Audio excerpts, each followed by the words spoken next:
Topic देखो, पहला topic कौन सा करा है? पहला गॉस है ना।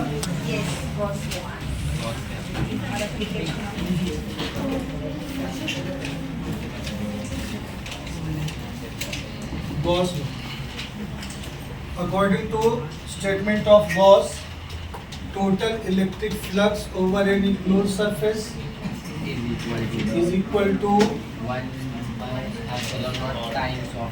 1 upon epsilon naught times of total charge, and it has three applications. Application number 1, electric field intensity at a point outside the charge conducting sphere. Suppose this is a charge conducting sphere and this is Gaussian sphere. Radius capital R and Gaussian sphere का radius क्या लेना है तुमको? Small, right? Suppose this is a small surface area ds, direction of electric field outward from the centre, right? E and ds are in same direction, therefore theta is equal to 0. ऐसे ही बताया था करने. तो फिर left hand side का value solve करेंगे. Integration of ds क्या शो करेगा? स्फीयर, गॉसियन स्फीयर का टोटल एरिया. स्फीयर का एरिया क्या होता है? 4 पाई आर स्क्वायर. तो फॉर्मूला क्या आ गया? E is equal to 1 upon 4 pi epsilon not Q by R square. This is the formula for electric field intensity at a point outside the charge conducting sphere. Next application क्या करा है? Electric field intensity at a point outside the charge conducting cylinder. तो क्या करना था यहाँ पे तुमको? एक सिलेंडर कंसीडर किया. This is a charge conducting cylinder and this is the Gaussian cylinder, ठीक है? And this is point P at a distance r from the axis of cylinder. Surface area is ds. Electric field का direction किधर हो जाएगा? Away from the centre, right? E and ds are in same direction, therefore theta is equal to 0. यहाँ पे formula क्या derive किया हम लोगों ने?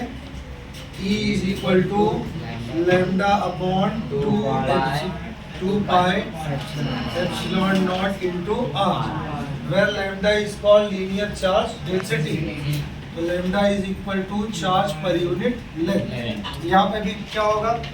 जो इसके पहले वाला केस था, इसमें हम लोग क्या फाइंड करते थे? सरफेस चार्ज डेंसिटी, ठीक है? Because charge is spread over the surface of sphere.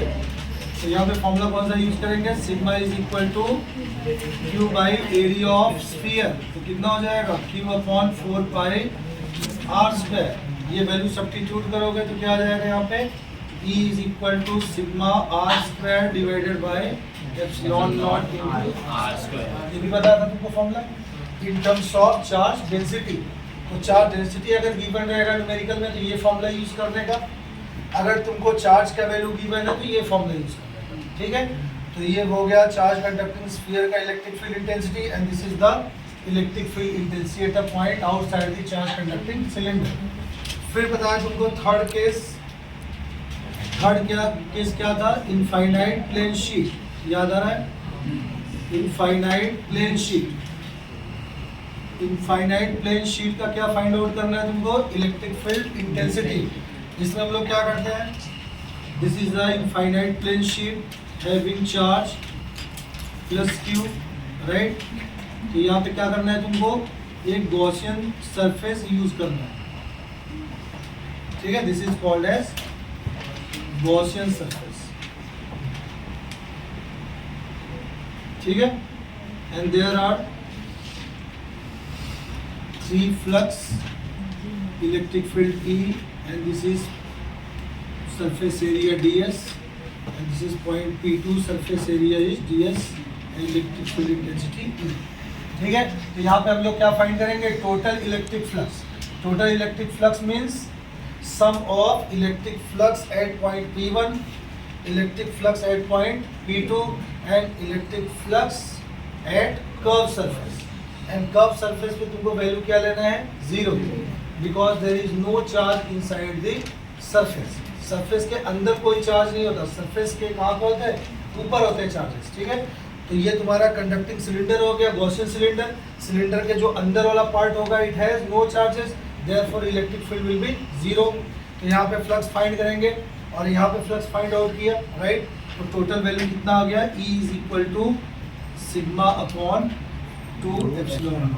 याद आ रहा है? सिग्मा यहाँ पे क्या है, surface charge density, Q by E, charge per unit area. ठीक है, तो ये हो गए 3 एप्लीकेशन गॉस लॉ के। पहला हो गया electric field intensity at a point outside the charge conducting sphere, E is equal to 1/4 pi epsilon not Q by R square. दूसरा हो गया electric field intensity at a point outside the charge conducting cylinder, E is equal to lambda upon 2 pi epsilon naught into R, where lambda is linear charge density. And this is equal to Q by L, charge per unit length. And third is infinite plane sheet. Infinite plane sheet में क्या करना है तुमको, Gaussian cylinder consider करना है। तुमको दो area मिलेगा P1 and P2, and third area कहाँ पे लेना है तुमको, कर्व सरफेस, राइट। तो विदाउट गॉसियन सिलेंडर कंसीडर करके इसको सॉल्व नहीं कर सकते। तो यहाँ पे फ्लक्स फाइंड करेंगे P2 पे, यहाँ पे फ्लक्स फाइंड किया P1 पे, एंड कर्व सरफेस से फ्लक्स कितना हो जाएगा, 0। ठीक है, तो टोटल इलेक्ट्रिक फ्लक्स कितना हो गया, EDS प्लस EDS, तो कितना हो जाएगा 2 EDS, राइट।